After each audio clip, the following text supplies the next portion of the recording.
ओम नमो नारायण। आज हिमालय के साधक की इस श्रृंखला में, इस भाग में आपको हिमालय की कुछ घटनाओं के बारे में अवगत कराना चाहता हूँ। मेरे जीवन में बाल्यकाल से लेकर के अब तक के जीवन में, मेरे जीवन में लगभग 4 या 5 बार मृत्यु सामने आई थी, काल सामने आया था। मौत को बहुत नज़दीक से 5 बार मैंने अपने जीवन में देखा है, एहसास किया है। तो उसमें एक बाल्यकाल की घटना है जो मुझे स्मरण नहीं है, किंतु मेरे माताजी पिताजी बतलाया करते थे कि एक बार मैं 6 महीने का कि 7 महीने का था और कुल्लू का दशहरा था और कुल्लू के दशहरे में सर्कस वाले आए हुए थे। आज से बहुत पुरानी बात है, लगभग 45-46 से भी पुरानी बात है। इतना साल हो गया, 45-46-47 साल हो गया। तो उस समय कुछ हाथी भी जो है कुल्लू दशहरे में सर्कस वाले लाए थे। तो हमारी माताजी और उनके साथ कुछ उनके परिवार थे, रिश्तेदार थे और कुछ दोस्त से वो सब लोग सर्कस देख रहे थे। तो मेरी उम्र उसमें 6 या 7 महीने थी। तो मैं अपनी माताजी के गोद से, उनके बाहों से, बाजुओं से निकल गया और धीरे धीरे धरती पर चलता हुआ मैं, वो पर्दे के पीछे हाथी थे, तो उस हाथी के झुंड में मैं घुस गया। और फिर बाद में वो जो सर्कस वाले थे उनमें कोई लेडीज़ थी, उसने इशारा किया हमारी माताजी को कि आपका बच्चा, आपका बेटा जो है वो हाथियों के झुंड में चला गया है। तो माता चीखी, चिल्लाई जोर जोर से, और मैं हाथी के झुंड में हाथी के पाँव के साथ खेल रहा था और वो हाथी जो है बहुत ही जोर से चिंगाड़ भी रहे थे। और कभी मैं पूंछ पकड़ने की कोशिश करता, कभी पाँव पकड़ने, कभी जो हाथी की सूंड थी उसकी ओर चला जाता। तो बड़ी दिक्कत हुई, तो ये परेशानी हुई। माँ बहुत रोने लगी, बहुत चीखने लगी, चिल्लाने लगी, बहुत वो परेशान हो गई। और मुझे कुछ खबर नहीं थी, मैं तो अपनी मस्ती में था, बालक था। तब उस जो सर्कस वाली मैडम थी उसने बहुत धीरे धीरे मुझे जो वहाँ से निकाला और उस हाथी के झुंड से बाहर ले आए। तो एक वो घटना है जो माताजी पिताजी बतलाया करते थे। और एक दूसरी घटना है जब मौत बहुत मेरे नज़दीक आ गई, और वह घटना है जब मुझे टाइफाइड हुआ था। क्योंकि मैं हिमालय में बहुत समय आता जाता रहता था, तो उस बर्फ़ में वहाँ मैं कपड़े बहुत कम पहनता था। तो फिर मुझे जो है टाइफाइड हो गया था और लगभग 2 महीने में बिस्तर पर रहा और डॉक्टर ने कहा था कि इनका बचना बहुत मुश्किल है। तो उस क्षण को भी बहुत कष्ट सहा है और भगवान की कृपा से मैं बच गया। मगर आप लोग ऐसा मत करिएगा।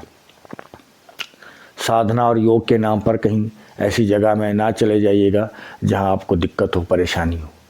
भक्ति आप घर में बैठ कर के भी कर सकते हैं, भगवान को याद कर सकते हैं, मगर कभी भी देखा देखी में ऐसा कदम नहीं उठाना चाहिए।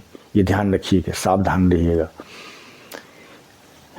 यदि जाना है तो पूरा किट, पूरे गाइडेंस, पूरा योग गुरु के सानिध्य में ये सब कुछ करें, तो इसलिए सावधान रहना चाहिए। तीसरी बार काल मौत मेरे सामने तब हाजिर हुई जब एक बार मैं ब्यास नदी के अंदर कूद गया था। क्योंकि जीवन में ऐसी कुछ परेशानी आ गई थी, ऐसा बहुत कष्ट आ गया था कि मैंने सोचा अब जीवन लीला समाप्त कर दें।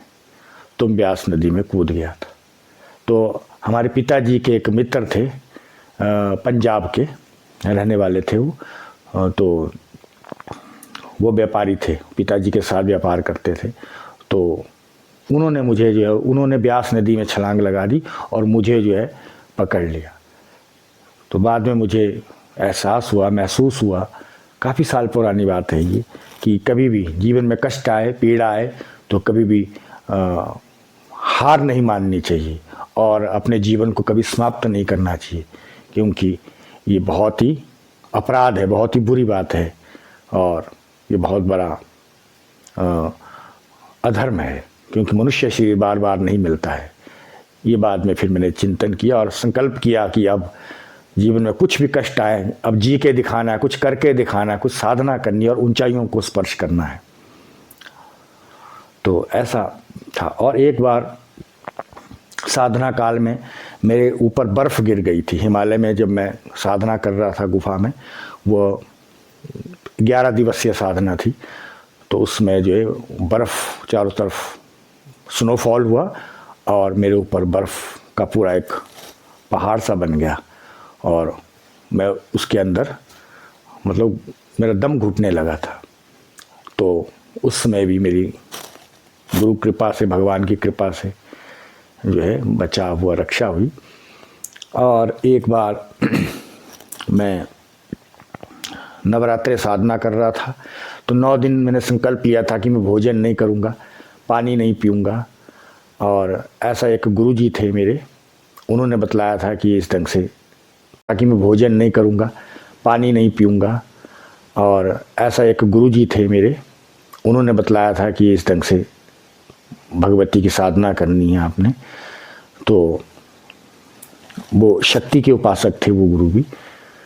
तो 9 दिन के बाद मेरे शरीर ने जवाब दे दिया था और बाद में मैंने संकल्प किया, विचार किया कि कभी भी इस प्रकार से भूखे रह करके साधना नहीं करनी चाहिए, क्योंकि गीता में भगवान कृष्ण ने कहा ना ज़्यादा खाइए और ना ज़्यादा व्रत करिए। सम्यक आहार की बात भगवान कृष्ण ने गीता में कही है कि ना भूखे मिलने से सिद्धि मिलती है, अति भूखे रहने से, अति व्रत करने से, ना अति ज़्यादा भोजन करने से, मतलब साधना में, ध्यान में सफलता मिलती है। तो इसीलिए तब से मैंने संकल्प लिया कि कभी भी अब ना अति भोजन करेंगे, ना अति भूखे रहेंगे।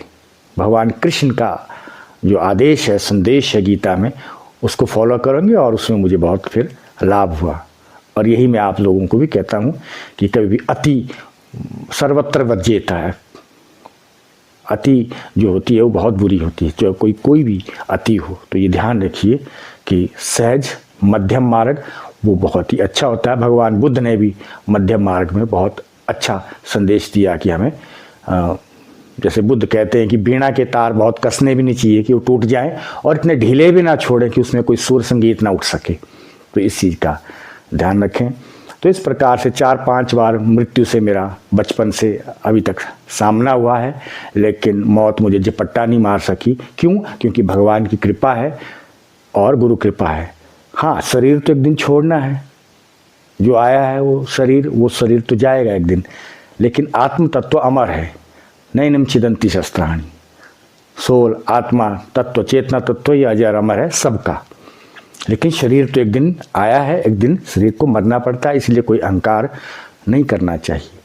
तो इस प्रकार से इस हिमालय की यात्रा में आज मैंने जो आपको कहा है ये सत्य है और एकदम से सत्य है। लेकिन आप लोग अपने जीवन में सहज मार्ग से चलिएगा, सहज गुरुओं के शरण में जाके सहज योग, सहज जीवन जीते हुए अपने जीवन में पूर्णता प्राप्त करें। ओम नमो नारायण।